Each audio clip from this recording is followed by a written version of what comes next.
दोस्तों नमस्कार। आज हम पुनः एक नए वीडियो के साथ आपके समक्ष प्रस्तुत हुए हैं, जो इस प्रकार है। हिंदी संस्कृत जो यूपीटीजीटी पीजीटी में संस्कृत का भाग है, सिलेबस में सम्मिलित किया गया है, उसका द्वितीय भाग है। ये संस्कृत गंगा से प्रकाशित पुस्तक है, इसका लेके आ रहे हैं, जो इस प्रकार है। आइए देखते हैं, जो 21 पेज से आगे का देखेंगे। ठीक है, 21 पेज से 34 पेज तक का देखेंगे। कितने पेज तक का देखेंगे? तो 21 पेज से लेके 34 पेज तक। ठीक, तो आइए देखते हैं। कविता कानन केसरी उपाधि किसको, उपाधि कथन और वक्ता किसको दिया गया है ना। कविता कानन केसरी चंद्रदेव और तुरंग बाण आलोचक हैं। बाण कवीना मिह चक्रवर्ती सोढ़ल महानयम भुजंगः हर्षवर्धन गद्य कवीनाम निक्षा वदंती आलोचक वाणेच्छिष्ट वाणोच्छिष्टम जगत सर्वम समालोचक भट्ट बाणस्य भारतीयम गंगा देवी वाणी वाणस्य मधुरशीलस्य धर्मदास। हर्ष के दरबार में दो अन्य विद्वान थे, मतंग दिवाकर और मयूर भट्ट। कादम्बरी केदार लेखक बाण भट्ट है और काव्य विधा है, कथा है। दो खंड है, पूर्वार्ध और उत्तरार्ध। प्रधान रस है, श्रृंगार रस है। उपजीव्य है गुणाढ़ की बृहत कथा। नायक है चंद्रपीड़ शूद्रक। नायिका है कादम्बरी। सहनायक है वैशंपायन पुंडरीक। सहनायिका महाश्वेता। वैशिष्ट 3 जन्मों की कथा है इसमें। प्रमुख पात्र है चंद्रपीड़, कादम्बरी, पुंडरीक, महाश्वेता, शूद्रक, तारापीड़ और विलासवती, सुकनास, मनोरमा, वैशंपायन, इंद्रयुध, घोड़ा, पत्रलेखा, दासी और जबाल, हारीत, चांडाल कन्या, शबर और कपिंजल, शुक, हंस और चित्ररथ। कादम्बरी उत्तरार्ध की रचना बाण भट्ट के पुत्र भूषण भट्ट और भूषण बाण पुलिन भट्ट और पुलिंद्र ने की। कादम्बरी की रीति है पंचाली। कादम्बरी में अलंकार है विरोधाभास अलंकार, श्लेष और परसंख्या, अनुप्रास, उपमा, रूपक और उत्प्रेक्षा। कादम्बरी के प्रमुख वर्णन है तो शूद्रक वर्णन, शुक वर्णन, चंडाल कन्या वर्णन, विंध्याटवी वर्णन और शबर सैन्य वर्णन, शाल्मली वृक्ष वर्णन, जाबाल आश्रम वर्णन, जबाली वर्णन, उज्जैनी वर्णन, तारापीड़ वर्णन, इंद्रयुध वर्णन और अच्छोदशोर वर्णन, महाश्वेता वर्णन, कादम्बरी वर्णन आदि। कादम्बरी में 3 जन्मों की कथा है तो चंद्रपीड़, वैशंपायन, पत्रलेखा, इंद्रयुध और चंडाल कन्या। कौन कौन सी है? तो प्रथम जन्म में है, तो प्रथम जन्म में चंद्रमा है, पुंडरीक, रोहिणी, कपिंजल, लक्ष्मी। द्वितीय जन्म में है चंद्रपीड़, वैशंपायन, पत्रलेखा, इंद्रयुध। तृतीय जन्म में है शूद्रक, शुक और कपिंजल, चंडाल कन्या। कादम्बरी की कथा एक जन्म से संबंध न होकर चंद्रपीड़ और पुंडरीक के 3 जन्मों से संबंध रखती है। कादम्बरी के 2 भाग हैं, पूर्वार्ध व उत्तरार्ध। कादम्बरी का नायक चंद्रपीड़ धीरोदत्त नायक है। कादम्बरी की नायिका कादम्बरी विवाह से पूर्व पारकीया मुग्धा नायिका है, किंतु विवाह के बाद स्वकीया मध्य नायिका है। कादम्बरी का प्रमुख रस है श्रृंगार तथा गुण माधुर्य है। कादम्बरी में पांचाली रीत की बहुलता है। शब्दार्थयोः समो गुंफा पांचाली रीत रुच्यते। बृहत कथा सरितसागर के 59वें तरंग मकरंदिका वृत्तांत का अवलंबन लेकर बाण ने कादम्बरी कथा की रचना की है। कादम्बरी का शाब्दिक अर्थ मदिरा है।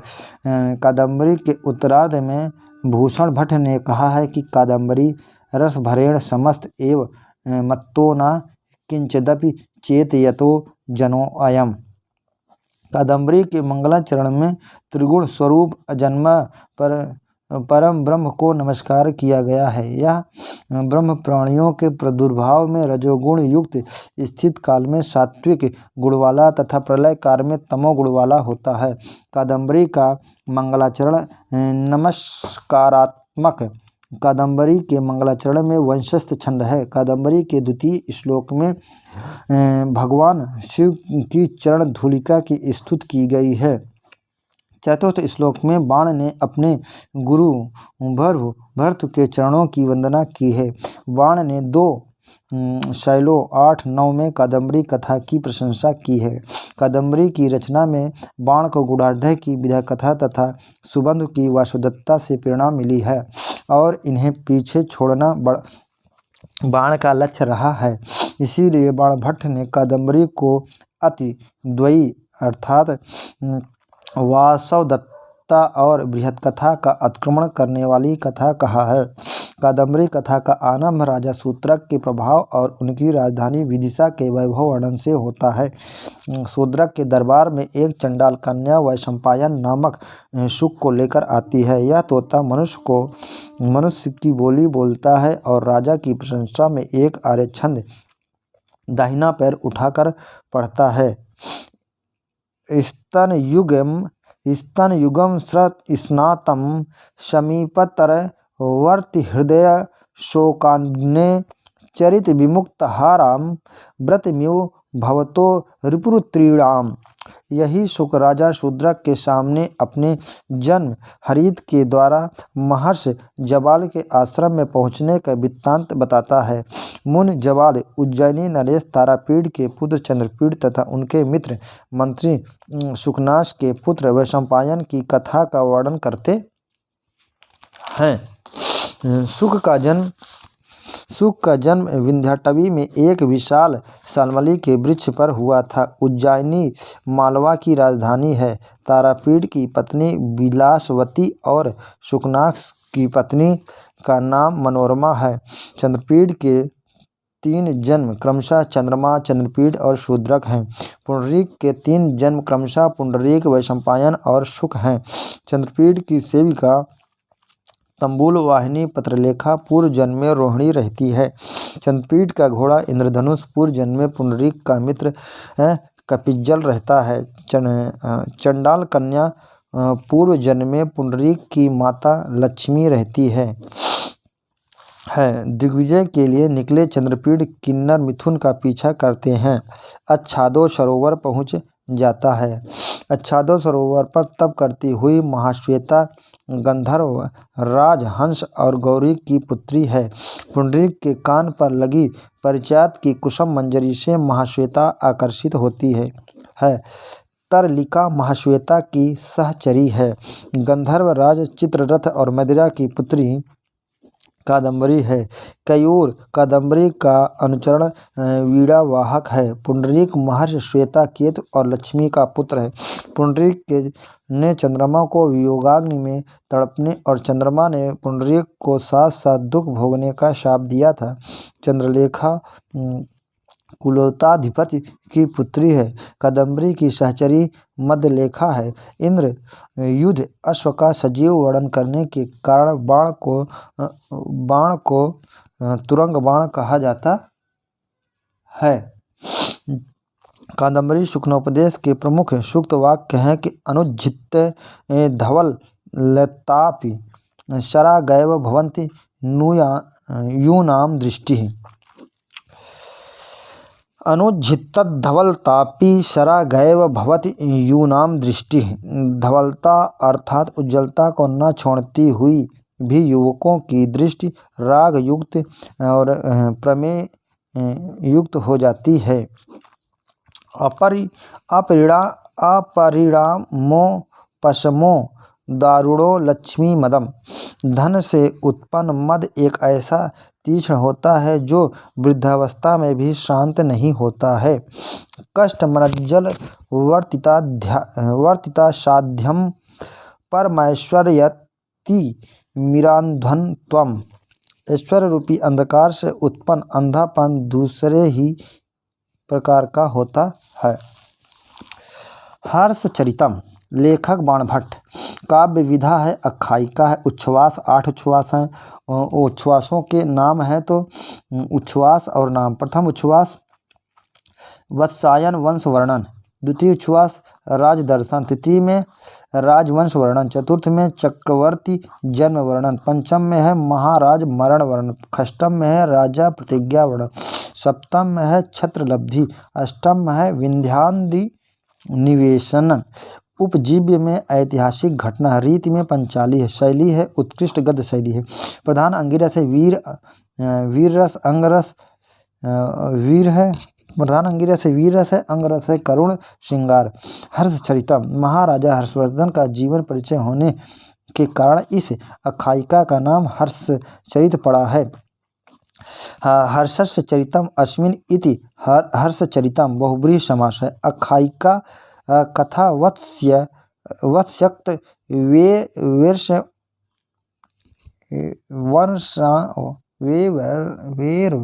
वंशानुकीर्तनम। आख्यायिका कथा वत्स्यक्त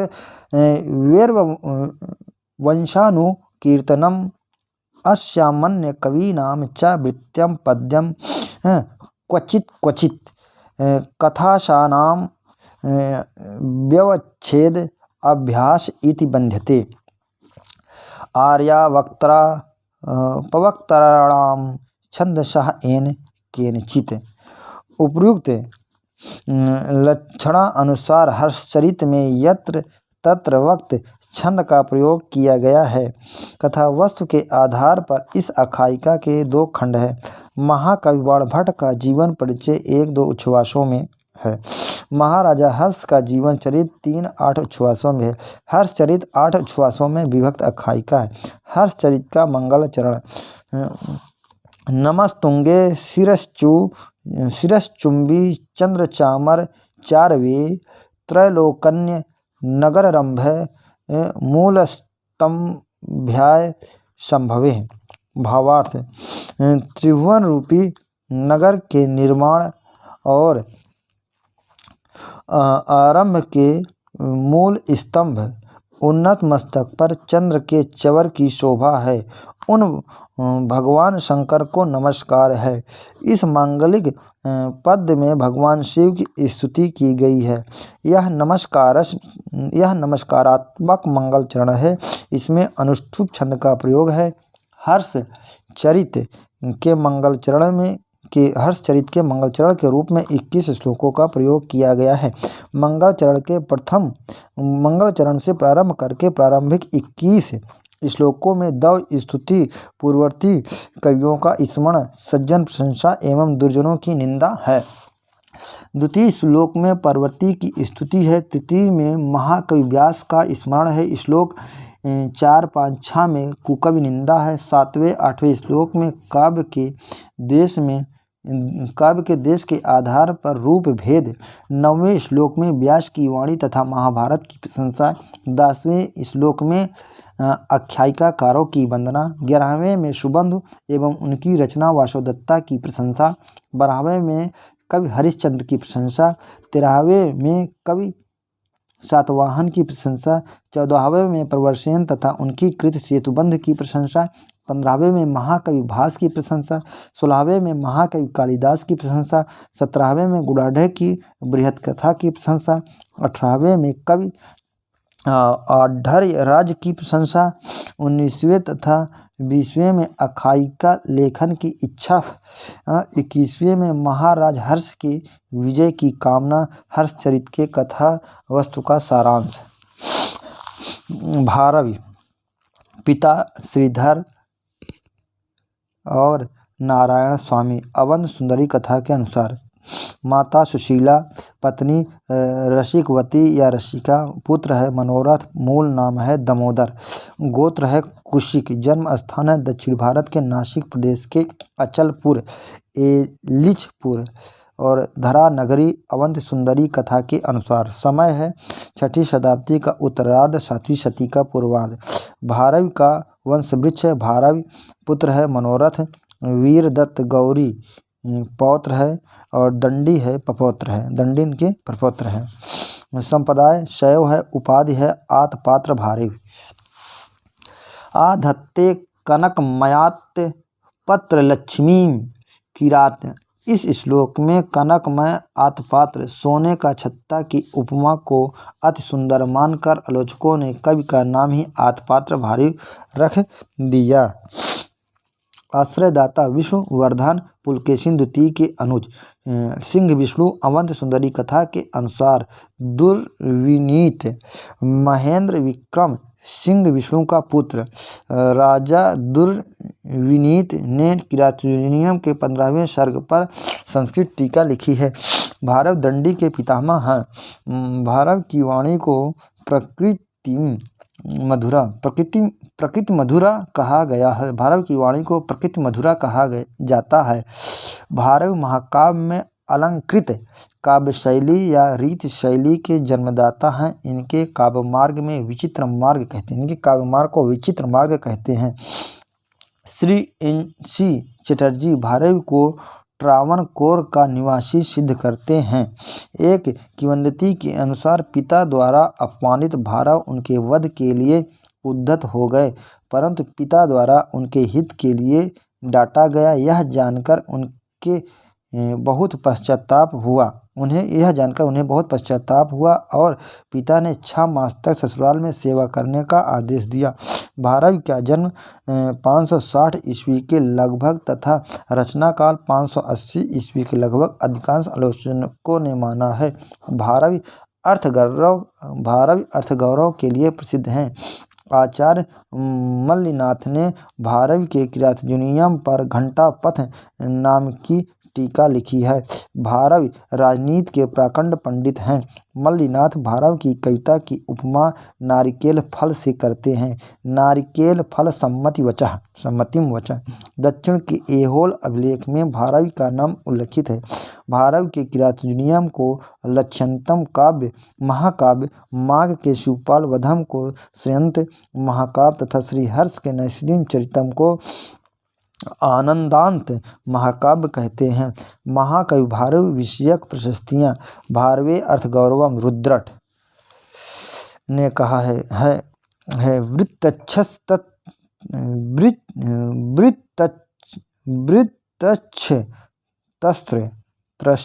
वृक्षत्रस्य च कपि वंशस्थ विचित्राः प्रतिभा भारवर्येण और साक्षा एन अधिकृता। क्षेमेंद्र ने कहा है सुब्रत तिलक में।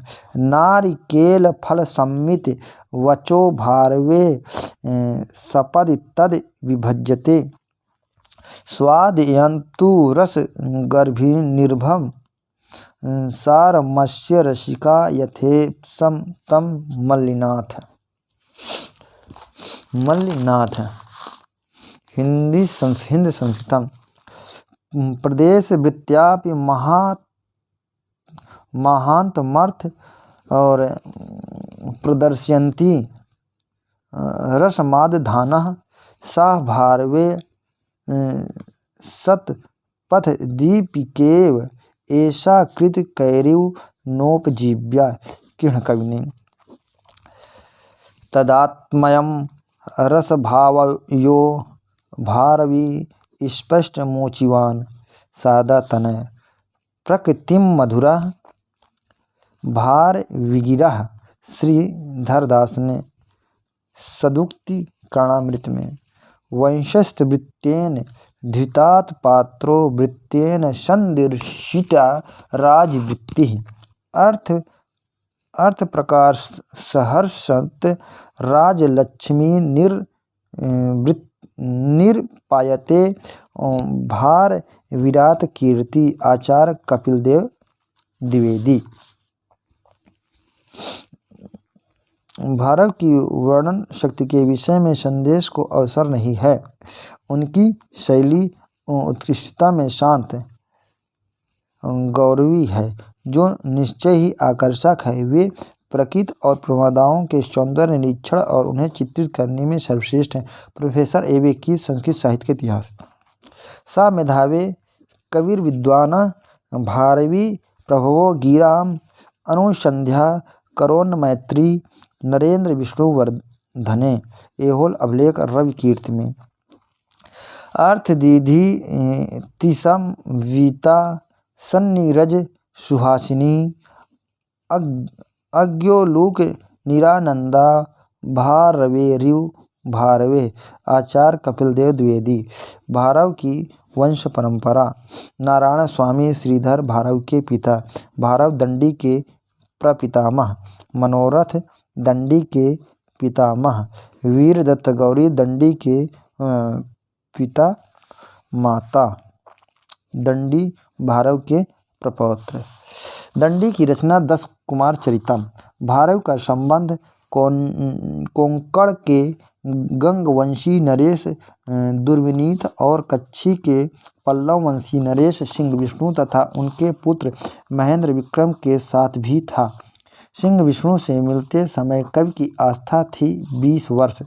किरातुर्जनियम के 15वें सर्ग की संस्कृत टीका लिखी थी तो विद्वान नरेश दुर्विनीत ने एक अन्य किंवदंती के अनुसार भारव धारा नगरी के निवासी थे। भारव के समय निर्धारण में प्रमुख स्रोत पुलकेशिन द्वितीय का ऐहोल शिलालेख, वामन और जयद्रथ की काशिका वृत्ति और गुमरेड्डीपुर का पत्र लेख, महाकवि दंडी की अवध सुंदरी कथा और उस पर आधारित अवध सुंदरी कथासार, विष्णुवर्धन सिंह विष्णु तथा दुर्विनीत की ऐतिहासिकता। भारव का जन्म समय 560 ईस्वी के लगभग, भारव का रचना का 615 ईस्वी के लगभग, भारव का समय 600 ईस्वी के आसपास 555 ईस्वी से 625 ईस्वी के मध्य 6ठी शती के उत्तरार्ध से 7वीं शती के पूर्वार्ध तक। श्री NC चटर्जी ने उन्हें ट्रावणकोर का निवासी बताया। विद्वानों का मानना है कि महाकवि भारव विष्णुवर्धन सिंह विष्णु और महेंद्र विक्रम तथा दुर्विनीत के आश्रय में रहने वाले एक दक्षिणात्य कवि थे। महाकवि भारव का जन्म नासिक के समीपवर्ती बरार प्रांत के अचलपुर एलिचपुर नामक ग्राम में। भारव शैव दर्शन के अनुयायी थे। उन्होंने किरातुर्जनियम के 18वें सर्ग में शिव स्तुति की। भारव किस कवि से प्रभावित थे? कालिदास से। भारव से कौन प्रभावित था? तो महाकवि माघ। राजशेखर के अनुसार कालिदास एवं भरतमेट की भांति भारव की भी परीक्षा उज्जैनी में ली गई। श्रूयते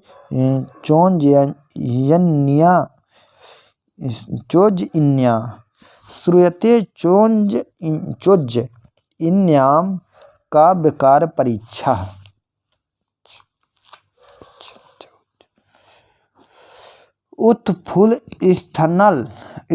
उत्फुल्लस्थलन लिनिवनादमुष्मात् और कनक मयातप त्रलच्छीम। किरातुर्जनियम के इस श्लोक की उपमा के कारण इन्हें आतपत्र भारव की उपाधि मिली है। भारव की रचना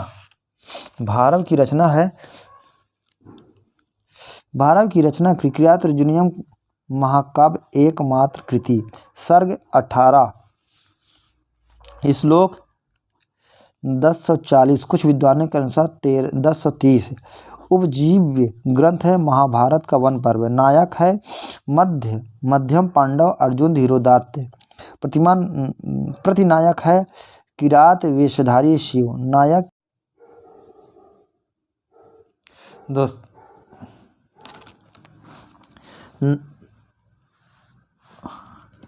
नायक मध्य पांडव अर्जुन धीरोदात्य। प्रतिनायक किरात वेशधारी शिव। नायक की प्रकृति धीरोदात्य। नायिका द्रौपदी। मुख्य अंगी प्रधान रस है वीर रस है। गौड़ अंगी रस है श्रृंगार आदि। रीत एवं गुण पंचाले रीत ओज गुण। किरातुर्जनियम के प्रथम सर्ग में वैदर्भी रीत। अलंकार 3 शब्दालंकार, 60 अर्थालंकार और 7 चित्राक्षर। भारव की शैली है तो पंडित प्रधान अलंकृत शैली। बृहत्त्रयी में प्रथम स्थान पर परिगणित महाकाव्य। भारवि का किरातोजुनियम सर्ग 18, माघ का शिशुपाल वधम सर्ग 20, श्री हर्ष का नैषधि चरितम सर्ग 22। भारवि के किरातोजुनियम का प्रारंभ श्री शब्द से तथा प्रत्येक सर्ग के अंतिम श्लोक में लक्ष्मी पद का प्रयोग हुआ। भारवि के काव्य को कहा जाता है लक्ष्मी पदांक। किरातोजुनियम के प्रथम अंक में श्लोक पद्य है तो 46। किरातोजुनियम के प्रथम सर्ग में छंद है तो वंशस्थ 1 से 44 श्लोक तक। 45वें श्लोक में ना समय परीक्षणम क्षमम ते पुष्पिताग्र छंद। अंतिम 46वें श्लोक में विधि समय नियोगाद दीप्ति संहार जिम्हम मालिनी छंद है। अर्थ गौरव के लिए प्रसिद्ध है भारवि। भारवे अर्थ गौरवम। नायक अर्जुन और प्रतिनायक किरात शिव के नाम पर महाकाव्य का नाम पड़ा किरातार्जुनीयम। किरातार्जुनीयम। श्री कृष्णामाचार्यर ने किरातोजुनियम की कितनी टीकाओं का उल्लेख किया है तो 34। किरातोजुनियम की सर्वाधिक प्रसिद्ध प्रमाणिक एवं सारवती टीका का नाम है तो घंटापथ मल्लिनाथ। घंटापथ का शाब्दिक अर्थ है राजमार्ग। किरात की अन्य टीकाओं में सर्वाधिक लोकप्रिय टीका है तो शब्दार्थ दीपिका। श्री चित्रभानु केवल प्रथम 3 सर्गों पर। किरातोजुनियम के प्रथम 3 सर्गों को कहा जाता है पाषाणत्रय। भारवि के आश्रयदाता दुर्विनीत ने संस्कृत टीका लिखी है। किरातोजुनियम के 15वें सर्ग पर शब्दावतार नाम से बृहत कथा का संस्कृत रूपांतरण किसने किया है तो दुर्विनीत ने। किरातोजुनियम का 15वां सर्ग प्रसिद्ध है चित्रकाव्य के लिए। भारवि का एकाक्षर श्लोक केवल नकार का प्रयोग ना नोन नुन्नो नुन्नो नाना ननाना ननु और नुन्नो अनुन्नो ननु नेनो ननानेना ननु नुन्नु नुन्नुत किरात अर्जुनियम में है। अर्थ गौरव का क्या अर्थ है? अल्प शब्दों में प्रभुत अर्थ का सन्निवेश अर्थात गागर में सागर भरना। नारिकेल फल सम्मति वचः। नारिकेल फल सम्मतिम वचः। मल्लिनाथ का यह कथन किसके लिए है? भारवि के लिए। प्रसन्न गंभीर पदा सरस्वती, यह वाक्य किस ग्रंथ से संबंधित है? किरातोजुनियम से। स्फुटता न पदैर पाकृता न च न स्वीकृत मर्थ गौरवम, यह वाक्य किस ग्रंथ से संबंधित है? किरातोजुनियम से। किरातोजुनियम का प्रमुख कथन है अर्जुन द्वारा किरात वेशधारी भगवान शंकर से पशुपत अस्त्र की प्राप्ति। अर्जुन पशुपत अस्त्र के लिए भगवान शंकर को प्रसन्न करने के लिए हिमालय इंद्रकील पर्वत की यात्रा व्यास के कहने पर करते हैं। किरातोजुनियम में किरात से तात्पर्य है किरात वेशधारी शिव। किरातोजुनियम का मंगलाचरण है वस्तु निर्देशात्मक। किरातोजुनियम का महाकाव्य का फल है नायक अर्जुन को किरात वेशधारी शिव से पशुपत अस्त्र की प्राप्ति। युधिष्ठिर 12 वर्षों के वनवास के काल में अपने अनुजों और द्रौपदी के साथ कहाँ रहते थे? तो द्वैत वन में।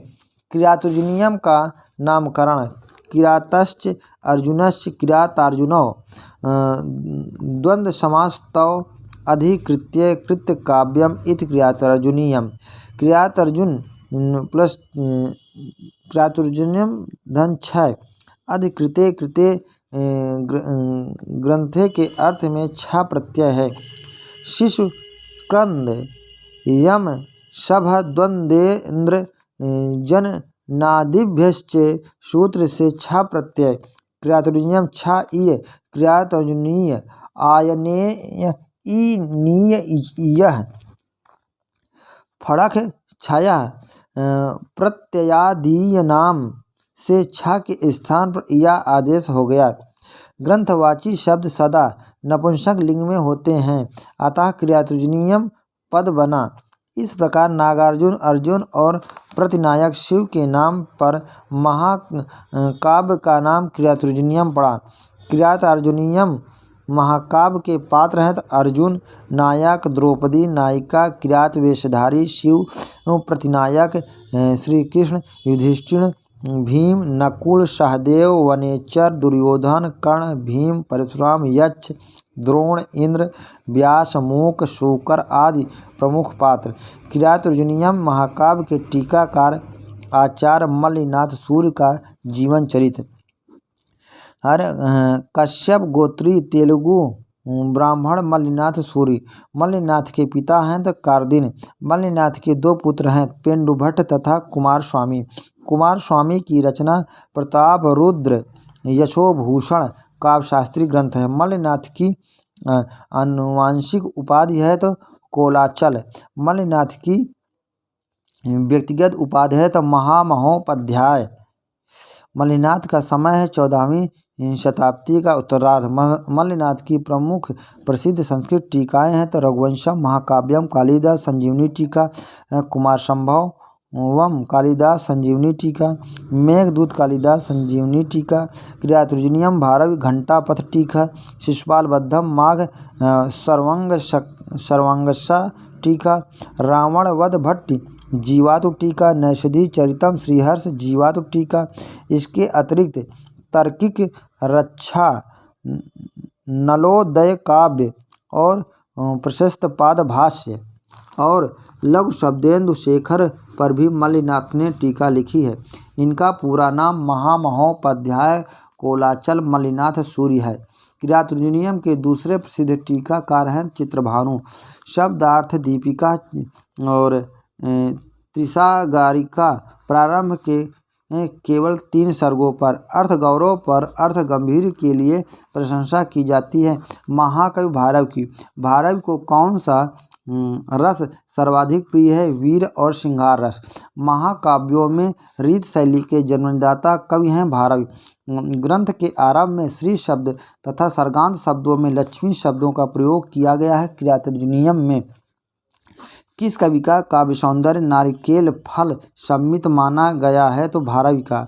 भारव की प्रशंसा में कही गई सूक्तियाँ हैं तो भारवे अर्थगौरवम, भा रवेरु भारवे प्रकीर्तम धुरा और भार विगिर, नारिकेल फल सम्मित वचः, स्फुट न पदरय पाकृता। केवल नाकार को लेकर सर्वप्रथम एकाक्षरी श्लोक लिखने वाले कवि हैं तो भारवी। अपने काव्य में सर्वप्रथम चित्रालंकारों का प्रयोग करने वाले कवि हैं तो भारव। किरातर्जुनीयम में भारव ने विभिन्न सर्गों में 11 छंदों का प्रयोग किया और सर्गांत शब्दों में नालिनी और बसंततिका प्रमुख है।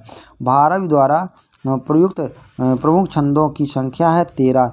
भारव का अत्यंत प्रिय छंद है तो वंशस्थ तथा उपजात। क्षेमेंद्र ने वंशस्थ छंद के लिए प्रशंसा की है भारव की।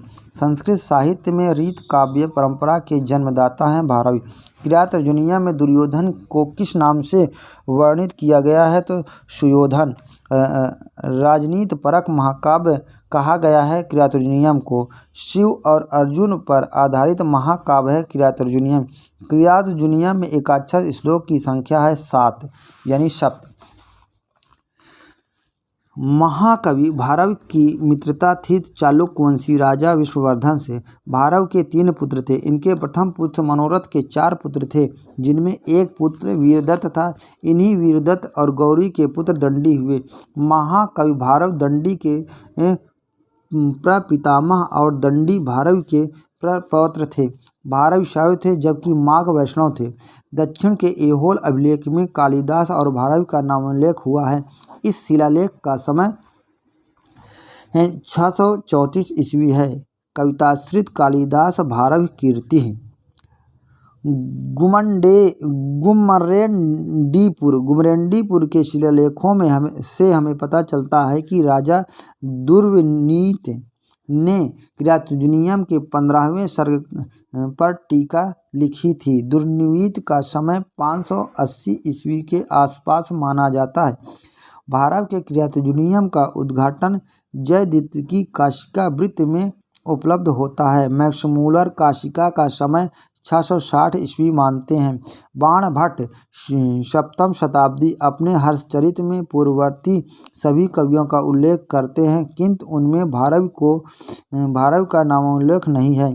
कीथ महोदय भारवी का समय 550 ईस्वी मानते हैं। जैकोबी, मैकडॉनल्ड, बलदेव उपाध्याय, चंद्रशेखर पांडे इत्यादि विद्वानों ने भारवी का समय 600 ईस्वी के लगभग मानते हैं। शिवाजी अर्जुन की तपस्या की परीक्षा के लिए किरात का वेश धारण करते हैं। किरातुजुनियम में मूक दानव अर्जुन को मारने के लिए मायावी वराह का रूप धारण करता है। महाकाव्यकारों में कालिदास और हर्षघोष के बाद भारवी का नाम लिया जाता है। भारवी व्याकरण, वेदांत, न्याय, धर्म, राजनीति, काव्यशास्त्र, पुराण, इतिहास आदि के मूर्धन्य विद्वान थे। उदात्त एवं सजीव वर्णन, कमनीय कल्पनाओं, अर्थगौरव और हृदयग्राही शब्द योजना, कोमल कांत पदावली, हृदय स्पर्शी एवं रोचक संवाद अलंकारों का चमत्कारिक प्रयोग, कलात्मक काव्यशैली, मनोहर प्रकृति चित्रण, रस पेशलता, संजीव चरित्र चित्रण इत्यादि महनीय गुणों ने भारवी को महाकवियों में अत्यंत उच्च स्थान पर स्थापित किया। भारवी राजनीति शास्त्र और नीति शास्त्र के प्रकांड पंडित थे।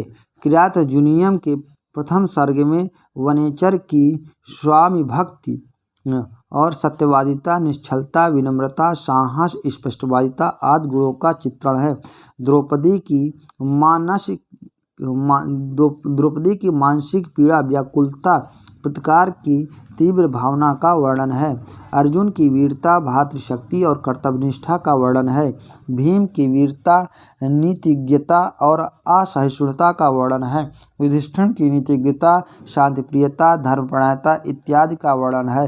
किरातुजुनियम प्रथम सर्ग के प्रारंभ में वनेचर की उक्तियों का तथा उत्तरार्ध में द्रौपदी की उक्तियों का चित्रण है।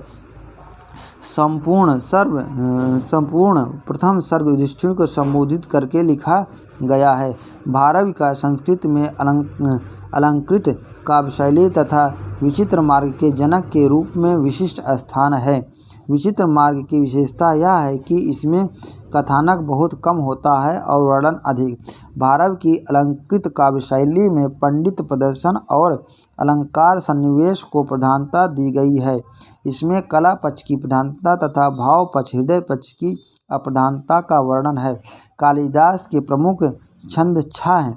भारवी के 13 और माघ के 16 माने गए हैं। भारवी ने वंशज छंद का सर्वाधिक प्रयोग किया है। इसके अतिरिक्त इंद्रवज्रा, उपेंद्रवज्रा, द्रुतवलंबित और प्रमिताक्षरा और हर्षिणी, स्वागता, पुष्पिताग्रा आदि का प्रयोग किया गया है। भारवी वीर रस के सिद्धहस्त कवि हैं। किरातुजुनियम के प्रथम सर्ग में युधिष्ठिर के मुख से किसी युक्ति कथन को नहीं कहलाया गया है। महाकवि भारवी की एकमात्र रचना किरातुजुनियम का उपजीव महाभारत के वन पर्व की एक घटना है। किरातुजुनियम अर्जुनश्च द्वंद्व किरातुजुनियम 6 प्रत्यय लगाकर किरातुजुनीय शब्द बना है। ग्रंथवाची होने पर नपुंसक लिंग में किरातुजुनियम बना है।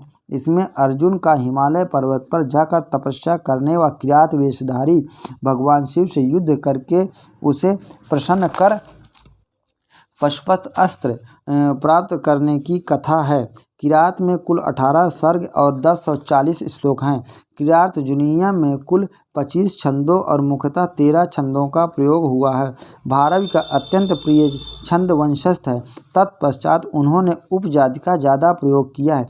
4 सर्गों में वंशस्थ 3 और 4 सर्गों में वंशस्थ 3 सर्गों में उपजाति प्रयुक्त है। भारवी ने 3 शब्दालंकार, 60 अर्थालंकार तथा 7 चित्ताक्षर अलंकारों का प्रयोग किया है। सर्वाधिक उपमा अलंकार प्रयुक्त हैं। भारव ने किरात के 15वें सर्ग में युद्ध प्रसंग में चित्र अलंकारों का प्रयोग किया है। किरातुजनिया में वीर रस मुख्य रस है तथा श्रृंगार रस गौड़ है। किरात में पंचाली रीत और प्रसाद गुण है, किंतु वैदर्भी रीत का भी प्रयोग बहुल्य है। किरात का नायक अर्जुन, कहीं कहीं युधिष्ठिर प्राप्त होता है। प्रतिनायक किरात वेशधारी शिव तथा नायिका द्रौपदी है। किरात के 18वें सर्ग में शिव की अत्यंत भावुक स्तुति की गई है। भारव का प्रसिद्ध एकाक्षर श्लोक नानुन्नो 15वें सर्ग में मिलता है। भारव ने मंगलाचरण में श्री शब्द तथा सर्गांत श्लोक में लक्ष्मी शब्द का प्रयोग किया है। क्षेमेंद्र ने भारव के वंशस्थ वृत्ति की प्रशंसा की है और वंशस्थ को राजनीति चर्चा के लिए सर्वाधिक उपयुक्त माना है। काव्य का आरंभ द्वैत वन से होता है, जहाँ महाराज युधिष्ठिर द्रुत क्रीड़ा में दुर्योधन से हार कर 13 वर्ष का वनवास काट रहे होते हैं। युधिष्ठिर द्वारा नियुक्त ब्रह्मचारी वेश वाला गुप्तचर वनेचर लौट कर आता है और दुर्योधन के राज्य की शासन प्रणाली का वर्णन करता है। द्रौपदी इस समाचार से अत्यधिक क्रुद्ध हुई और युधिष्ठिर को युद्ध के लिए प्रोत्साहित करती है। द्वितीय सर्ग में महर्षि व्यास आते हैं और अर्जुन को पशुपत अस्त्र प्राप्त करने की सलाह देते हैं। अर्जुन तपस्या हेतु इंद्रकील हिमालय पर जाते हैं। किरातुजनियम के प्रारंभिक 3 सर्ग विशेष कठिन, अतः इन्हें पाषाण त्रय के नाम से जाना जाता है। अर्जुन को 18वें सर्ग में पशुपत अस्त्र प्राप्त होता है। प्रथम सर्ग के अंतिम 2 श्लोकों में क्रमशः पुष्पिताग्र और मालिनी छंदों का प्रयोग हुआ है। प्रथम सर्ग का अंतिम श्लोक विधि समया नियोगात है। प्रसन्न गंभीर पदा सरस्वती भारव की भाषा तथा शैली का द्योतक महनीय मंत्र है। भारव के किरात के प्रथम सर्ग में कुल 46 श्लोक हैं।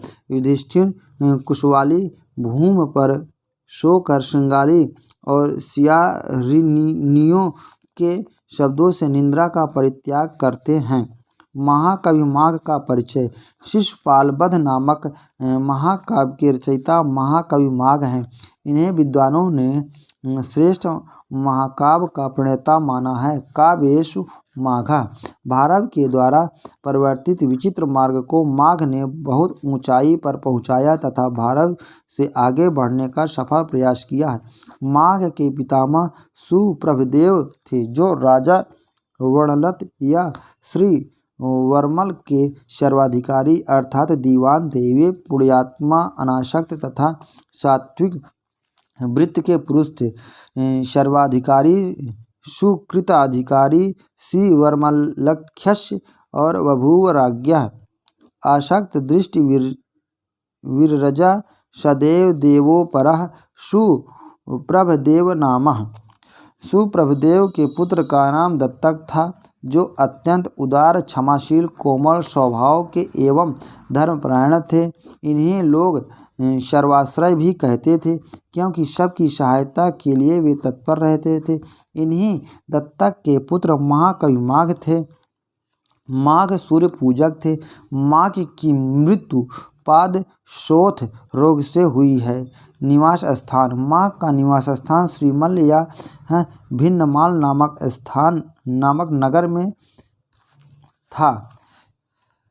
यह नगर अभी माउंट आबू से 40 मील पूर्व जोधपुर प्रमंडल राजस्थान में अवस्थित है। यह नगर उस समय गुर्जर राज की राजधानी के रूप में प्रसिद्ध था।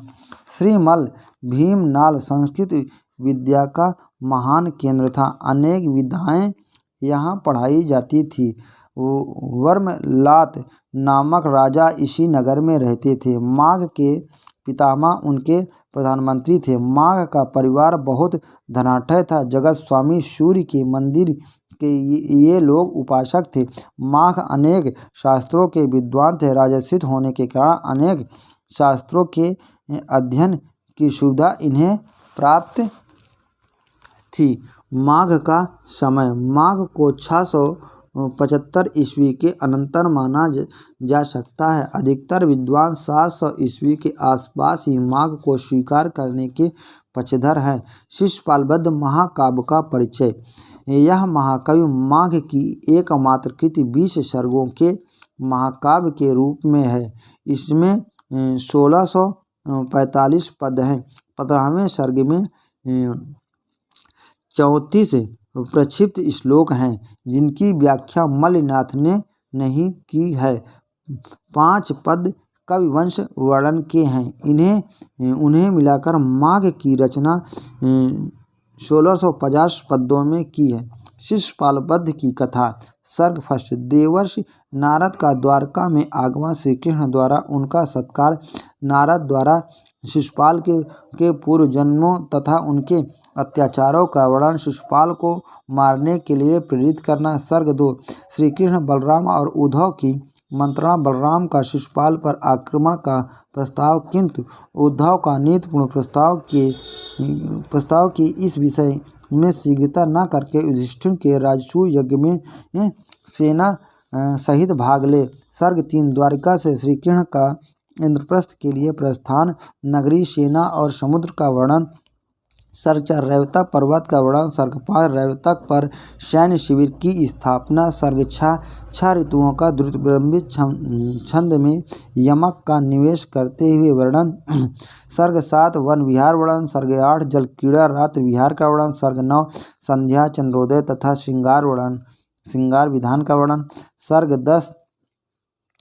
पान गोष्ठी एवं रात्रि विहार का वर्णन। सर्ग 11। प्रभात वर्णन। सर्ग 12। श्री कृष्ण का पुनः प्रस्थान तथा यमुना नदी का वर्णन। सर्ग 13। श्री कृष्ण और पांडवों का मिलन, नगर प्रवेश तथा दर्शक नारियों की चेष्टाओं का अश्वघोष तथा कालिदास के प्रतिस्पर्धा करते हुए वर्णन।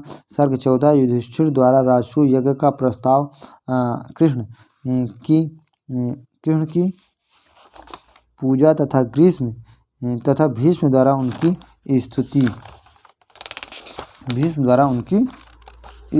स्तुति। सर्ग 15। शिशुपाल का कोप और उनके पक्ष के राजाओं का युद्ध के लिए सन्निध होना। सर्ग 16। शिशुपाल के दूत का श्री कृष्ण के समक्ष उभय सार्थक शब्दों का प्रयोग। सात्विक का उत्तर दूत का पुनः शिशुपाल के पराक्रम का वर्णन करना। सर्ग 17। श्री कृष्ण के पक्ष में राजाओं का कोप, सेना की प्रस्तुति तथा प्रस्थान। सर्ग 18। सेनाओं के घोर युद्ध का वर्णन। सर्ग 19। चित्रालंकार से पूर्ण पद्यों के द्वारा व्यूह रचना एवं विचित्र युद्ध का वर्णन। सर्ग 20। श्री कृष्ण और शिशुपाल का शस्त्र युद्ध, दिव्यशास्त्र युद्ध तथा वांग युद्ध। शिशुपाल के शब्दों से कुपित कृष्ण तथा सुदर्शन से शिशुपाल का सिर छंदन। शिशुपाल के तेज का विजयी कृष्ण में प्रवेश। यह कथन महाभारत के सभा पर्व अध्याय 35 से 43 से लिया गया है, जिसमें युधिष्ठिर के यज्ञ में शिशुपाल के मारे जाने की कथा है। श्रीमद्भागवत पुराण के 10वें स्कंद अध्याय 71 से 75 में भी शिशुपाल की कथा प्रायः वैसी ही है जैसे इस महाकाव्य में वर्णित है। इसलिए बहुत से विद्वान भागवत पुराण को ही इस महाकाव्य का उपजीव स्रोत बताते हैं। विद्वानों के बीच एक लोकोक्ति है, काव्येषु माघः कवि कालिदासः, अर्थात कवि की दृष्टि से कालिदास श्रेष्ठ है, किंतु काव्य महाकाव्य के लेखन में माघ उत्कृष्ट है। अलंकारवादी महाकवियों में भी माघ अग्रणी हैं, क्योंकि प्रौढ़ पंडित के साथ कथानक को विचित्र मार्ग पर ले जाने की क्षमता इनमें सर्वाधिक है। कृष्ण के द्वारा शिशुपाल के मारे जाने का कथानक इतिहास प्रसिद्ध है। यह कथा महाभारत और भागवत पुराण पर आश्रित है। इसके नायक कृष्ण हैं, जो यदुपति तथा विष्णु के अवतार और जगन निवास हैं। महाकाव्य का प्रधान रस वीर है। अन्य रसों में श्रृंगार, हास, अद्भुत, भयानक इत्यादि का स्वाभाविक रूप से निवेश हुआ है। इसके सर्ग छंदों के नियम का पालन करते हैं।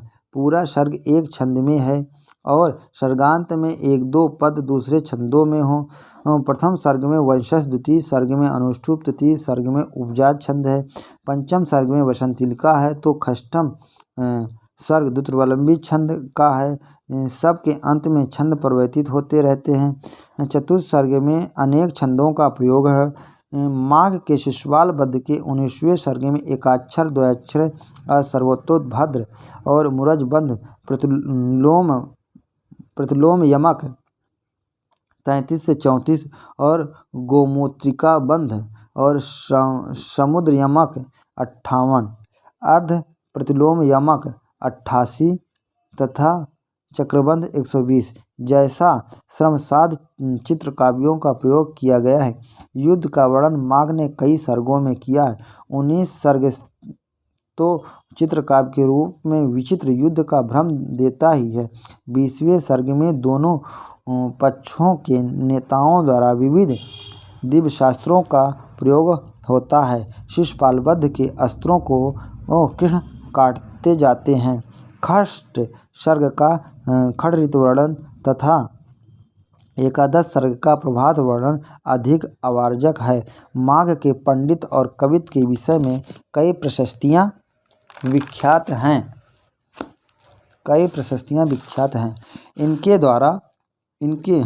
इनके शब्द भंडागार के विषय में कहा गया है कि नव सर्ग गते माघे नव शब्दों न जायते विद्यते, अर्थात माघ काव्य में 9 सर्ग समाप्त कर लेने पर संस्कृत में कोई नया शब्द जानने को रह ही नहीं जाता।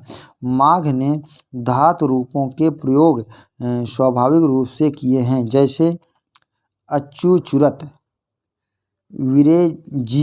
विरेजिरे, अभ्युपीयूषी और न्याय ईशाताम, अपुपूजत, निवेश याम स्थिति, उपजिह्यथा, आकार तथा आश्रियत। भूतकाल में समुच्चयार्थक लोट लकार का प्रयोग, अनुचक्पिरे और दुखा करोत इत्यादि।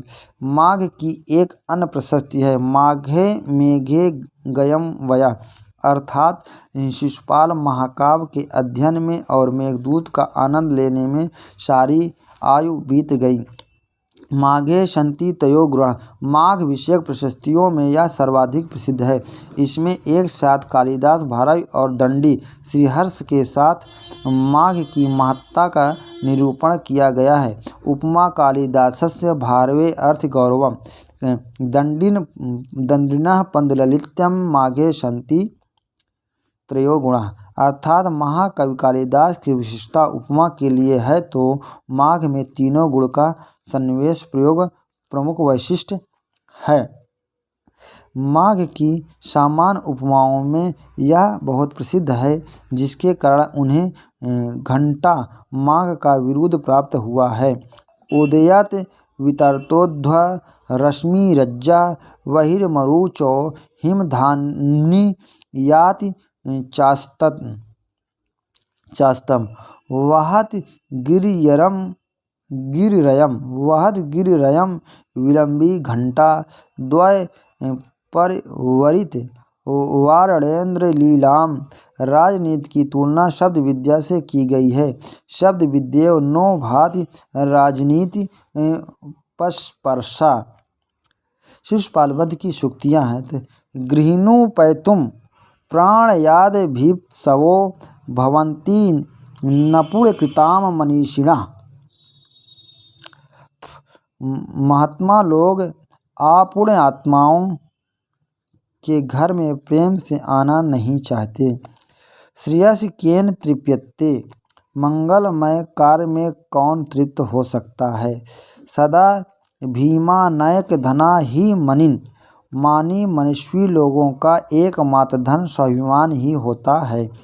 ज्ञात सारो अब खल्वेकः संदिग्ध कार्य वस्तुनि। सारभूत तत्व को जानने पर भी अकेला व्यक्ति अपने कर्तव्य के निर्धारण में संशय युक्त रहता है। महियासे प्रकृता और भीत भाषिणः, बड़े लोग स्वभाव से ही कम बोलते हैं। क्रियासम भियारेणे वीरान्ध्यन्तं क्षमेत कः, बार बार विरोध करने वाले को कोई नहीं सह सकता। सर्वः स्वार्थम समीहते, सभी लोग अपना स्वार्थ देखते हैं। नान्यस्य गन्धमपि मानभृत्तिः सहन्ते, नान्यस्सं गन्धमपि मानभृत्तिः सहन्ते, मनस्वी लोग दूसरे की गंध को भी नहीं सहते। शास्त्रम ही निश्चित धिया क्वा न सिद्धिमेति, निश्चित बुद्धि वाले व्यक्तियों का शास्त्र सर्वत्र सफल होता है। मंदो अपि नाम का महानव गृह साध्यम, बलवान व्यक्ति मूर्ख भी क्यों न हो उसे बलवान वश में नहीं किया जा सकता, उसे बलवान व्यक्ति मूर्ख भी क्यों न हो उसे बलपूर्वक वश में नहीं किया जा सकता। समय एव करोति बलाबलम, समय के प्रभाव से ही कोई बली या निर्बल होता है। अरिभवो ही सुदुः सह, शत्रु से उत्पन्न पराजय अत्यधिक दुस्सह होती है। भवति महत्सु न निष्फलः प्रयास, महापुरुषों की सेवा का कोई प्रयास व्यर्थ नहीं जाता। क्षणे क्षणे यन्नवता मुपैति तदेव रूपम रमणीयतया, जो प्रत्येक क्षण में नवीन प्रतीत हो वही सुंदरता का स्वरूप है। क्षत सकला विपक्षस्ते जस सह स्वभावा, सभी विपक्षयों को नष्ट करना तेज का स्वभाव ही है। हरत्यघ्नं सम्प्रति हेतुरेष्यतः शुभस्यं पूर्वाचरितः कृतं शुभः, शरीरभाजां भवदीय दर्शनं व्यनक्ति कालत्रियते अपि योग्यताम्। युद्ध विदा का भी निवेश अंतिम सर्गों में व्यापक रूप से उन्होंने किया। इसी दृष्टि से यह काव्य शस्त्र काव्य के रूप में प्रसिद्ध है। शिशुपाल बद्ध की टीकाएँ, शिशुपाल बद्ध पर अनेक टीकाएँ हैं जिनमें वल्लभ देव कृत संदेह विशौषधि, मल्लिनाथ कृत सर्वंकषः और भरत मल्ली कृत सुबोधा तथा दिनकर मिश्र कृत सुबोधिनी मुख्य है। हिंदी साहित्य सम्मेलन प्रयागराज से राम प्रताप तिवारी एवं चौखंबा विद्या भवन से हरगोविंद शास्त्री का हिंदी अनुवाद पूरे ग्रंथ पर प्रकाशित है। दंडी, महाकवि दंडी का परिचय। लेखक दंडी समय सप्तम शती का प्रारंभ, पिता वीरदत्त, पितामह मनोरथ और माता गौरी, प्रपितामह भारवी। अवंत सुंदरी कथा। जन्मस्थल अवंत सुंदरी के अनुसार दंडी के पूर्वज गुजरात राज्य के आनंदपुर में रहने वाले थे। बाद में एलिचपुर आकर रहने लगे। इसके बाद स्वयं कांजी में आकर बसे। संस्कृत गद्य काव्य के इतिहास में गद्य के लेखक के रूप में दंडी का नाम अमर है। एक प्रशस्ति में वाल्मीकि और व्यास के बाद तीसरा स्थान दंडी को ही दिया गया है। जाते जगत वाल्मीकि को कविरीत्या भिदा भवत, कवि दूती तयो व्यासे कवश्य त्वयि दंडिनी कृतित्व। दंडी के नामतः निम्न ग्रंथ प्रचलित ग्रंथ हैं। दश कुमार चरितम, काव्यादर्श, अवंत सुंदरी कथा, छंदो विचित्र और कला परिच्छेद द्विसंधान काव्य। दंडी की प्रशस्ति के रूप में दंडिनः पदललित्यम अधिक प्रसिद्ध आभाणक है। दश कुमार चरितम का परिचय। कथा और आख्यायिका। यद्यपि दश कुमार चरितम में गद्य के दोनों लक्षण प्राप्त होते हैं किंतु स्वयं दंडी इसे कथा मानते हैं। विभाजन। वर्तमान ग्रंथ 3 भागों में उपलब्ध है। पूर्व पीठिका 5 उच्छ्वास, मूल ग्रंथ 10 कुमार चरितम 8 उच्छ्वास और उत्तर पीठिका। उपजीव। मौलिक कल्पना गुणाढ्य कृत बृहत कथा। प्रधान रस अद्भुत रस है। रीत वैदर्भी है। गुण प्रसाद है। प्रमुख अलंकार उपमा रूपक उत्प्रेक्षा। दंडी कुमार दंडी सुकुमार मार्ग के कवि हैं। दंडी के बारे में कहा गया है कि कबीर दंडी कबीर दंडी न संशयः। नायक राजवाहन, नायिका अवंत सुंदरी, प्रतिनायक मानसार। अन्य पात्र हैं राजहंस राजा, वासुमती रानी, धर्मपाल और पद्मोद्भव, शीतवर्मा, उपहार वर्मा, अपहार वर्मा, सुमंत्र, सुमित, कामपाल, सुश्रुत, रत्नोद्भव, सुमित, सत्यवर्मा, मित्रगुप्त, मंत्रगुप्त, अर्थपाल, विश्रुत, पुष्पोद्भव, प्रमति, सोमदत्त। प्रमुख टीकाएँ हैं तो भूषण टीका और शिवराम पंडित, पदचंद्रिका, कवींद्राचार्य लघु दीपिका और भानुचंद्र। ये टीकाएँ केवल मध्य भाग की हैं, पूर्व पीठिका और उत्तर पीठिका की नहीं। मध्य भाग के सप्तम उच्छ्वास में ओष्ठ्य वर्णों का बिल्कुल प्रयोग नहीं है। राजकुमारों के नाम राजवाहन, उपहार वर्मा, अपहार वर्मा, मित्रगुप्त, मंत्रगुप्त, अर्थपाल, विश्रुत, पुष्पोद्भव, प्रमति और सोमदत्त। उच्छ्वास विवरण। पूर्व पीठिका 5 उच्छ्वास। उच्छ्वास वर्णन। प्रथम में पुष्पपुरी और राजहंस, वासुमती आदि का वर्णन है। द्वितीय उच्छ्वास में है तो कुमारों की दिग्विजय यात्रा का वर्णन। तृतीय में है सोमदत्त का चारित्रिक वर्णन। चतुर्थ में है पुष्पोद्भव का चारित्रिक वर्णन। पंचम में राजवाहन का चारित्रिक वर्णन। प्रारंभ अवंत सुंदरी से विवाह। मूल ग्रंथ 10 कुमार चरितम। 8 उच्छ्वास। उच्छ्वास और नाम वर्णन। ठीक है।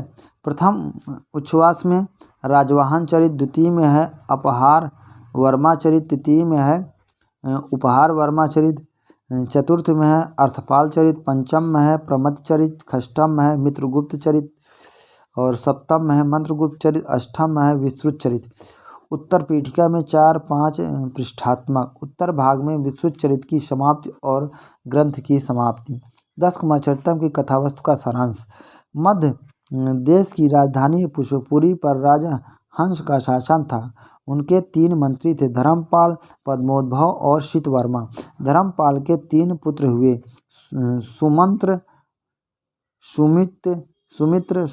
सुमित्र, कामपाल।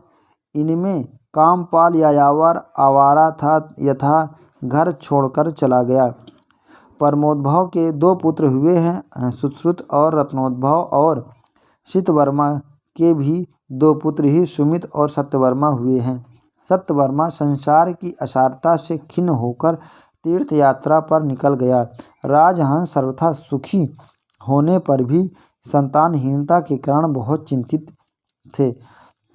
मालव नरेश मानसार ने मगध का आक्रमण किया, जहां वह बंदी बना लिया गया। राजहंस ने मानसार का राज्य उसे लौटा दिया। मानसार अपनी पराजय स्वीकार न कर सका और शिव की आराधना से एक मारक गदा प्राप्त कर पुनः राजहंस पर आक्रमण कर दिया। मानसार से पराजित होकर राजहंस मंत्रियों एवं रानियों सहित वन चले गए। राजहंस को वामदेव ऋषि के आशीर्वाद से एक पुत्र की प्राप्ति हुई। राजहंस एक वासुमती ने पुत्र का नाम राजवाहन था। लगभग इसी समय चारों मंत्रियों के भी एक एक पुत्र हुए तथा उनके नाम मित्रगुप्त, मातृगुप्त, विश्रुत और प्रमति रखे गए। तभी कामपाल के पुत्र अर्थपाल और रत्नोद्भव के पुत्र पुष्पोद्भव और सत्यवर्मा के पुत्र सोमदत्त भी वापस राजा के पास वन पहुंच गए। इसी समय राजहंस को ज्ञात हुआ कि उनका मित्र मिथिला नरेश प्रहार वर्मा शबर सेनाओं द्वारा मारा गया। प्रहार वर्मा के 2 पुत्र उपहार वर्मा और अपहार वर्मा थे। इनका भी पालन पोषण राजा राजहंस ने किया। वे 10 कुमार बड़े होकर दिग्विजय के लिए निकले और अपने अभियान के समय एक दूसरे से अलग हो गए। क्रमशः वे इस कथा के नायक राजवाहन से मिलते गए और अपनी अद्भुत कथाएं सुनते गए। मंगलाचरण ब्रह्मांडच्छत्रेदण्डे शतधृत भवमम्भोरुहो नालदण्डः छोड़ो नौ कूपदण्डः क्षरदम रस ऋत पट्टिका केतुदण्डः। भावार्थ भगवान त्रिविक्रम वामन का वह चरणदंड जो ब्रह्मांड रूपी छाते के दंड के समान है, ब्रह्मा के उत्पत्ति के स्थान कमल के नाल दंड के समान है, पृथ्वी रूपी नौका के कूप दंड के समान है, आकाश गंगा रूपी पताका के ध्वज दंड के समान है, ग्रह नक्षत्र मंडल रूप रथ चक्रों की धुरी के समान है, तीनों लोकों को जीतने के लिए चिन्ह स्वरूप स्तंभ खूंटा के समान है अथवा जो राक्षसों के लिए यम दंड स्वरूप है, आपका कल्याण करे। यह आशीर्वादात्मक मंगल चरण है। मंगल चरण में भगवान विष्णु की आराधना हुई है। भगवान विष्णु के द्वारा वामन अवतार में 3 पग पृथ्वी की याचना का वर्णन है। अंत में भगवान ने प्रसन्न होकर बलि को सुतल लोक में सानंद निवास करने का स्थान दिया है। काव्यदर्श दंडी द्वारा विरचित अलंकार शास्त्र का एक प्रसिद्ध ग्रंथ है।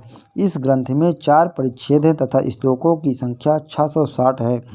प्रथम परिच्छेद में काव्य का लक्षण व विस्तृत भेद वैदर्भी तथा गौड़ी रीति 10 रूपों का विस्तार के साथ वर्णन है।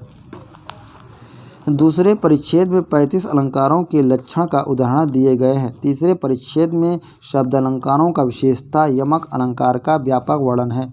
चतुर्थ परिच्छेद में 10 विधि दोषों का लक्षण तथा उदाहरण है। दंडी अलंकार संप्रदाय के अनुयायी थे।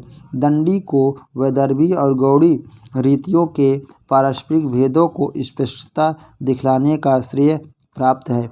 अवध सुंदरी कथा दंडी द्वारा रचित अवध सुंदरी बड़ी उदात्त शैली में विरचित कथा है। यह कथा ग्रंथ अधूरा उपलब्ध है। द्विसंधान काव्य दंडी का यह द्विसंधान काव्य श्लेष के द्वारा रामायण एवं महाभारत के दोनों कथानकों को समान पद्यों में वर्णन करता है। यह महाकाव्य आज उपलब्ध नहीं है। छंदो विरचित और कला परिच्छेद काव्यदर्श में दंडी ने छंदो विरचित और कला परिच्छेद का उल्लेख किया है। भवभूति पितामह भट्ट गोपाल, पिता नीलकंठ, माता जातुकर्णी या जातुकर्णी। भवभूत का मूल नाम है श्रीकंठ और भट्ट श्रीकंठ। गुरु है ज्ञान निधि और कुमारिल भट्ट। भवभूत का दार्शनिक नाम है उदुम्बर और उदुम्बिकाचार्य उम्बेक। जन्म स्थान है दक्षिण भारत में पदमपुर नगर। उपाधि है पद वाक्य प्रमाणज्ञ, पद व्याकरण, वाक्य मीमांसा, प्रमाण न्याय, वश्य वाक्य और परिणत प्रज्ञ, वश्य वाक्य परिणत प्रज्ञ और शिखारिणी कवि। वंश गोत्र है कश्यप। जाति है कृष्ण। यजुर्वेद की 33 शाखा पाठी ब्राह्मण। आश्रयदाता है कर्ण कुब्ज नरेश यशोवर्मा। समय है 650 ईस्वी से 750 के बीच 7वीं शताब्दी का उत्तराधिकार। रचनाएं हैं मालती माधव प्रकरण है। महावीर चरितम नाटक है। उत्तर रामचरित नाटक है। भवभूत की रीति है गौड़ी। उत्तर रामचरितम में गौड़ी और वैदर्भी का समन्वय है। भवभूत का प्रिय रस है करुण। भवभूत के प्रिय छंद है अनुष्टुप और शिखरणी। उपासक हैं शिव के। उत्तर रामचरितम में भवभूत अपने आप को परिणत प्रज्ञ कहते हैं। महावीर चरितम में भवभूत अपने आप को वश्य वाक्य कहते हैं। भवभूत के नाटकों में अभिधा वृत्त मुख्य है। भवभूत की कृतियों में ओज गुण अधिक है। क्षेमेद ने सुवृत्त तिलक में भवभूत के शिखरणी की प्रशंसा में उसे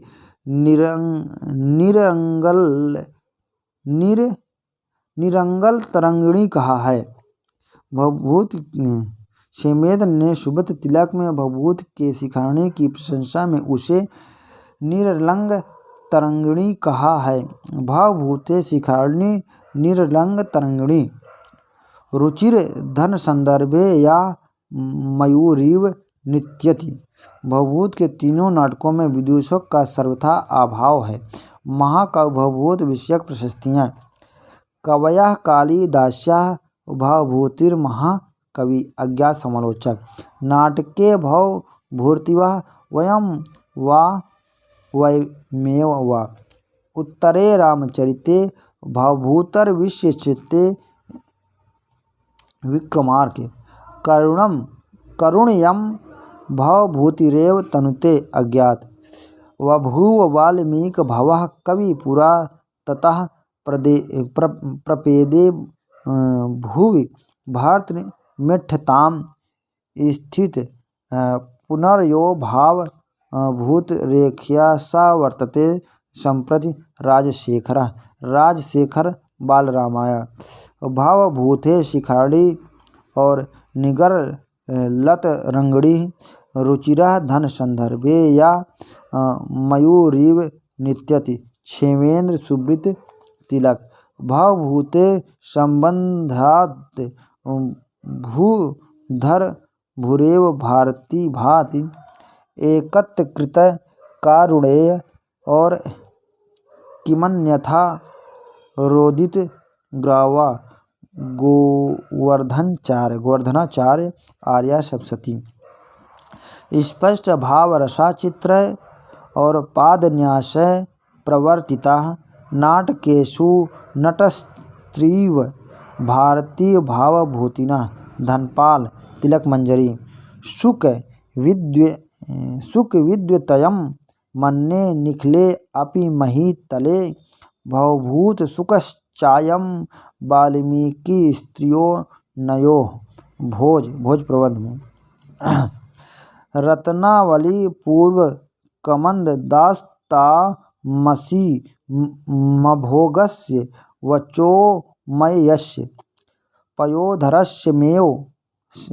पयोधरस्येव हिमाद्रिजायाः परम विभूषा भवभूतिरेव।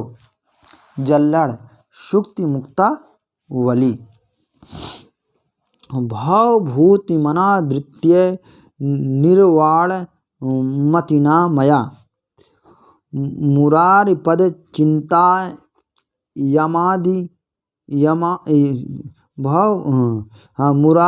भवभूतिमनादृत्य निर्वाणमतिना मया मुरारिपदा चिंतया मिदमाधीयते मनः। जल्लड़ शुक्ति मुक्तावली। मान्यो जगत्याम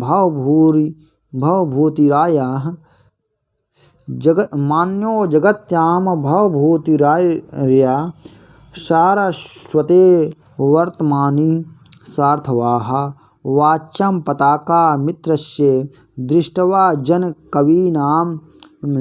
कवीनां नुपृष्ठमेति। उदय सुंदरी चंपू।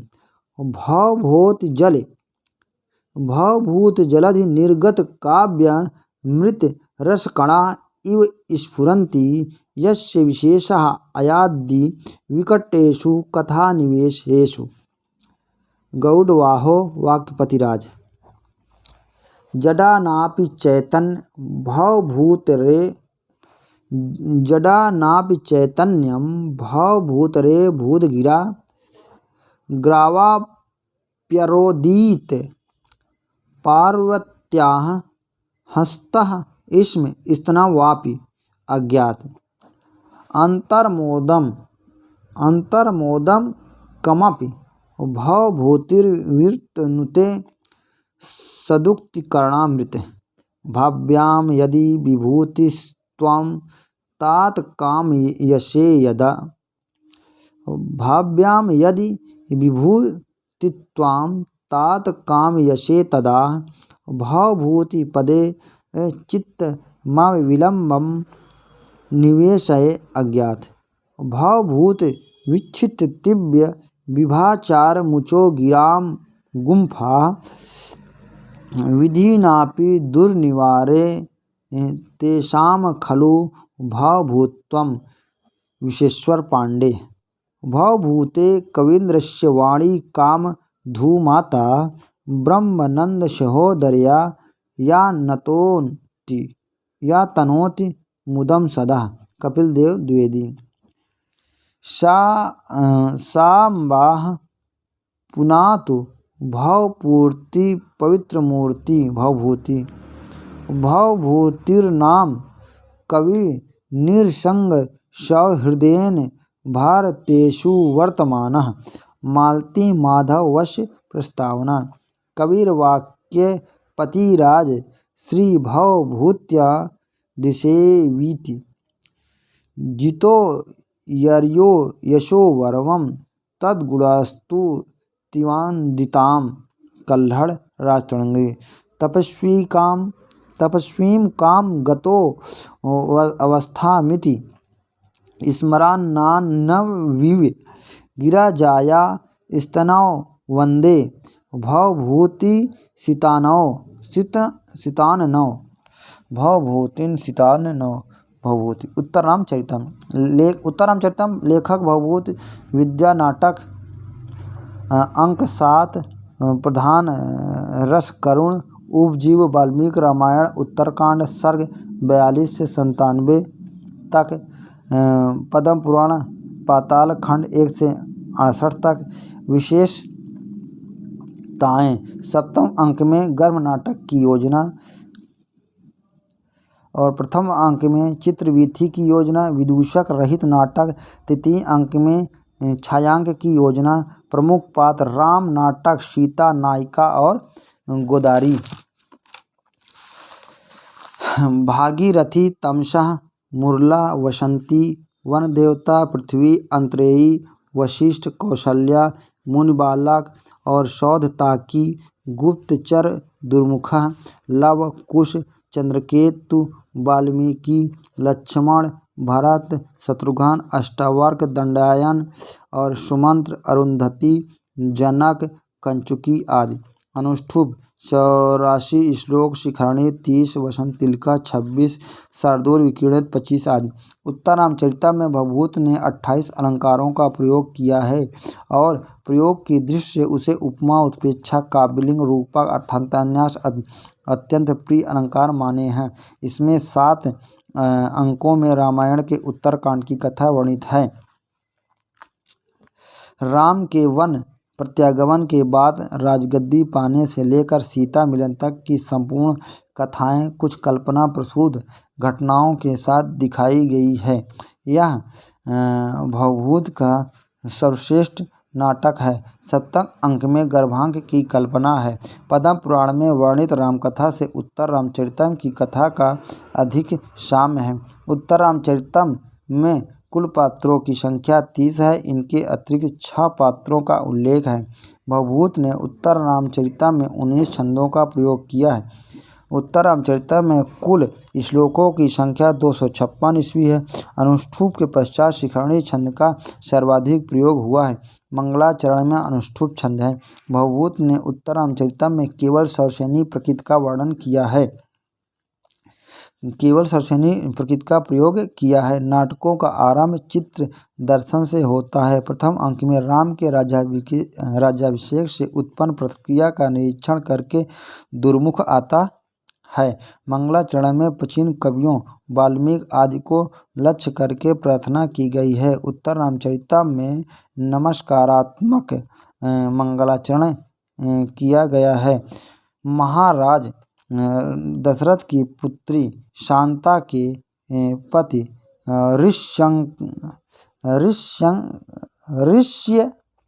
ऋष्यशृंग महाराज दशरथ की पुत्री शांता के पति ऋष्यशृंग ने 12 वर्ष चलने वाला यज्ञ प्रारंभ किया। इसकी सूचना प्रथम अंक में प्राप्त होती है।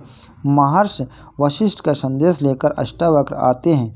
वे कहोड़ के पुत्र हैं।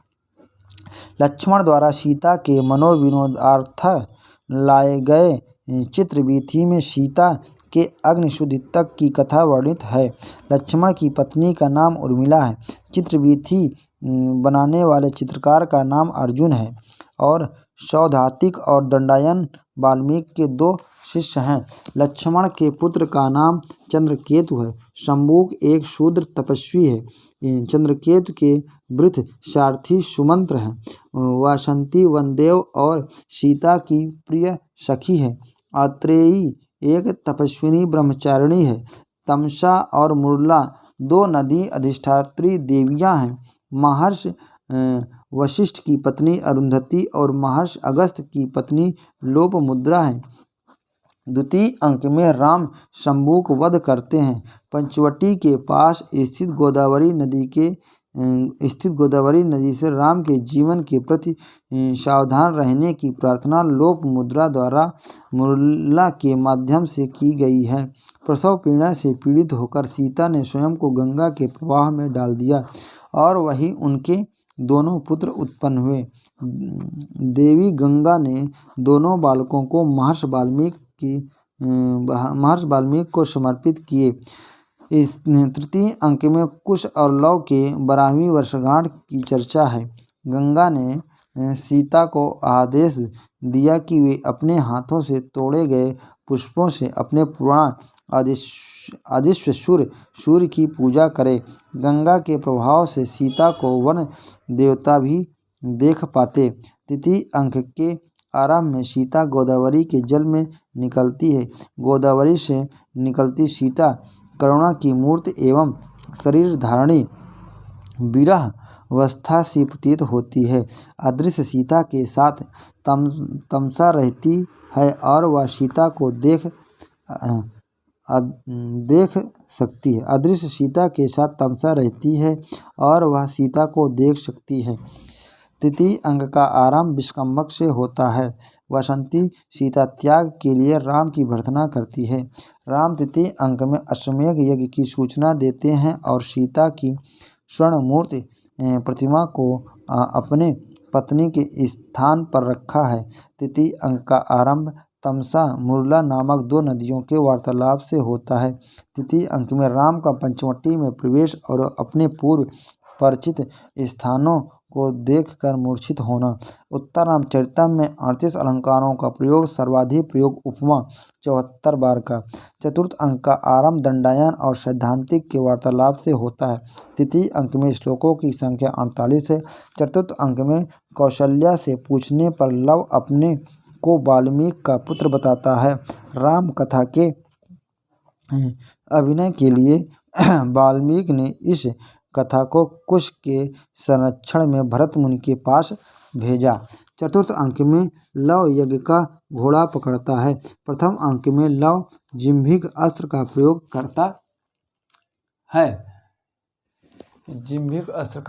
करता है। लव राम के शौर्य को कुछ नहीं समझता और उन पर आक्षेप करता है। खड अंक में लव और चंद्रकेतु ने दिव्य अस्त्रों से घोर युद्ध होता है। चंद्रकेतु के अग्नेय अस्त्र की प्रतिकार स्वरूप लव करुण अस्त्र छोड़ता है।